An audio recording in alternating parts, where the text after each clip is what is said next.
জাহানদার আলীকে মনোনয়ন প্রদানের দাবিতে লন্ডনে প্রেস কনফারেন্স।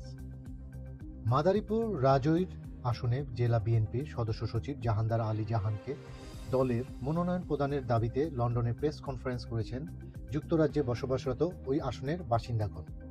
বুধবার ২৬শে November east London Bangladesh press club আয়োজিত প্রেস কনফারেন্সে জাহানদার আলী জাহান সুদীর্ঘ রাজনৈতিক জীবনের উপর আলোকপাত করা হয়।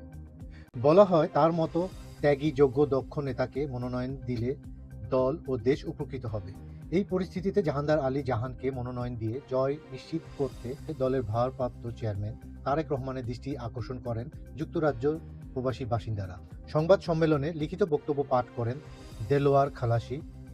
এ সময় মনির মোল্লা, জাহিদ হোসেন, জামিনুর মাতব্বর সহ আরো অনেকে উপস্থিত ছিলেন।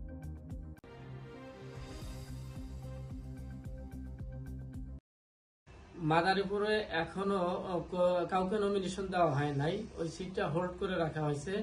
আমরা জোর দাবি চাচ্ছি আমাদের মাদারীপুরের মাটি ও মানুষের নেতা জনাব জাহানদার আলী জাহানকে যেন অতি শীঘ্র নমিনেশন দেওয়া হয়, এবং আমরা অনেক আকাঙ্ক্ষিত এই একটাই দাবি আমাদের মাদারীপুরের মাদারীপুর ২ আসন থেকে যে যেখানে আছে সবাই একই দাবি, আমরা যেন জাহানদার আলীর জন্য এই নমিনেশনটা দাবি করে আমরা যেন পাই।